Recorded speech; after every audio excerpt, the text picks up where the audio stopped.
قیامت کب آئے گی، قیامت کب آئے گی بولتا ہے جب قیامت آئے گی اس ٹائم پر انسان بولے گا، اس روز انسان کہے گا کہ اب کدھر بھاگوں۔ ارشاد ہوتا ہے کہ ہرگز بھاگنا ممکن نہیں، کیونکہ کہیں پناہ کی جگہ نہیں۔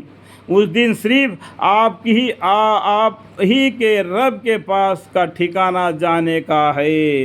اس روز انسان کو اس کا اگلا پچھلا کیا ہوا جتلا دیا جائے گا، جو اس کے نام اعمال میں لکھ کر رکھ دیا فرشتوں نے، اس کو آگاہ کریں گے، یہ اس کو بھول گیا۔ اور انسان کا اپنے اعمال سے آگاہ ہونا کچھ اس جتلانے پر موقوف نہ ہوگا، یعنی اللہ تعالیٰ نے نام اعمال سے ان کے جو کردار کو دکھا دے گا جو دنیا میں زندگی بشر کیا آتا، بلکہ انسان خود ہی اپنی حالت پر خود مطلع ہوگا۔ اس دن جو نام اعمال ہے اس کے نام بائیں ہاتھ میں ملے گے، اسی ٹائم پر وہ اپنے نام اعمال سے وہ آگاہ ہو جائے گا، بلکہ انسان خود اپنی حالت پر خوب مطلع ہوگا۔ وہ یا باقاعدہ طبیعت اس وقت بھی اپنے احوال پیش لاوے۔ اور اے پیغمبر صلی اللہ علیہ وسلم، آپ قبل وہی ختم ہو چکنے کے قرآن پر اپنی زبان نہ ہلایا کیجیے، یعنی ہمارے فرشتہ جبرائیل علیہ السلام آپ کے پاس قرآن لے آتے ہیں تو آپ قرآن کو سیکھنے میں، قرآن کو پڑھنے میں اور دیری نہ کیجیے، کیونکہ اللہ کا فضل و کرم ہے انسانوں کو سمجھانے کے لیے قیامت تک کے لیے یہ قرآن نازل ہو رہا ہے۔ اس کو آپ اور اے پیغمبر صلی اللہ علیہ وسلم، آپ قبل وہی، یعنی وہی مطلب کیا ہے کہ قرآن کا جو آیتیں اللہ کے حکم سے آتے ہیں جبرائیل علیہ السلام ختم ہو چکنے کے قرآن پر اپنی زبان نہ ہلایا کیجیے، مطلب جس فرشتہ جو بتاتا ہے اس بات کو مان لیے، اس کو یاد رکھنا، یاد کروانا اللہ تعالیٰ آپ کا ذمہ ہے۔ قرآن کی آیتیں جو آپ کو پڑھایا جاتا ہے آپ کا ذہن میں ایسا مضبوط کر دیتا ہے کہ اس آیت کو آپ کبھی نہیں بھولیں گے۔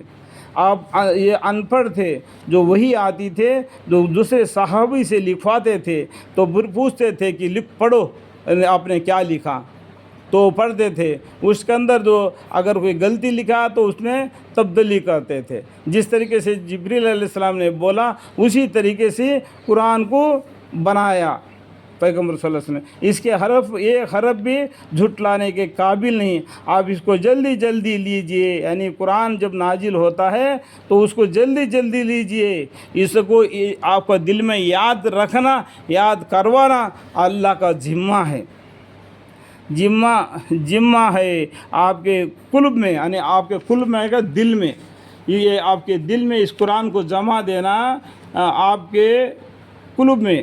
دیکھو یہاں پر دیکھو ہمارے ذمہ ہے آپ کے قلب میں اس کا جمع کر دینا، یعنی آپ کا دل میں اس قرآن کا جمع کر دینا ہمارا ذمہ ہے۔ آپ جلدی قرآن جو ہمارے فرشتہ سکھلاتا ہے تو سیکھ لیا کیجئے، جمع کر دینا آپ کا دل میں اللہ تعالیٰ کا ذمہ ہے، اور آپ کا زبان سے اس کا پڑھوا دینا جب یہ ہمارے ذمہ ہے، آپ کا زبان سے پڑھا دینا، کیونکہ آپ ان پڑھ تھے، اللہ تعالیٰ آپ کو پڑھ لکھا سکھا دیا۔ دیکھو اللہ کا لاکھ شکر ہے، اللہ تعالیٰ نے ہمارے پیغمبر صلی اللہ علیہ وسلم کو قرآن کو اپنے دل میں محفوظ کر دیا اور زبان سے پڑھنے کا بھی ان کو علم دے دیا، اور آپ کے زبان سے اس کا پڑھا دینا جب یہ ہمارے ذمہ ہے تو جب ہم اس کا پڑھانے لگا کرے، یعنی اللہ کے جو فرشتہ ہے جبرائیل علیہ السلام آ کے اللہ کے حکم سے آپ کو اس قرآن کو پڑھایا کرے، یعنی ہمارے فرشتہ پڑھانے لگے تو آپ اس کے تابع ہو جایا کیجئے، اس کے تابع ہو جایا کیجئے جبرائیل علیہ السلام کے، تاکہ آپ قرآن کو جلدی سے سیکھیں۔ پھر اس کا بیان کر دینا بھی ہمارا ذمہ ہے۔ جب آپ لوگوں کے سامنے قرآن کی آیتیں پڑھ کر لوگوں کو دین اسلام کی طرف دعوت دیتے دیتے ہیں تو یہ بھی ہمارا ذمہ ہے. آپ قرآن کے ذریعے سے لوگوں میں زور شور کا مقابلہ کیجیے, زور شور کا مقابلہ کیجیے. یہ قرآن تھوڑا تھوڑا کر کے نازل ہو گیا ہے, اس کو بھی تھوڑا تھوڑا کر کے لوگوں کے سامنے پڑھا کیجیے. لوگوں کو یہ قرآن کے ذریعہ دین اسلام کی طرف دعوت دیجیے. یہ آج کل کیا بولتے ہیں, قرآن کی باتوں کو بازو رکھتے ہیں, یہ جمعے میں ایسے ایسے بڑا ایک حدیث لے لیا, بس اس کو میں پورا کر دیا. بس ایک قیمتی وقت ہے میرے بڑے بھائی, ایک قیمتی وقت ہے. لوگ جمعہ میں جمع ہو گئے تو آپ قرآن کے آیتوں کو پڑھ کر قرآن کے ذریعہ لوگوں کو دین کی طرف دعوت دو. قرآن کے برکت سے اس کا دل کے اندر میں جو میل کوچ ہے وہ نکل جائے گا. اللہ تعالیٰ اس کو رحم کر کے دین اسلام کی طرف لائے گا, تو کیا اچھی بات ہوگی. یہ لوگ اپنے دل میں کسی سے کوئی بات سنا ہوگا, وہ بات کچھ جمعے میں بیان میں لگا دیا. لیکن قرآن میں بولتا ہے دوسرے سے سنی یہ بات کو تیسرے آدمی سے پہلے اس کا تحقیق کرو کہ یہ سچ ہے کیا جھوٹ ہے.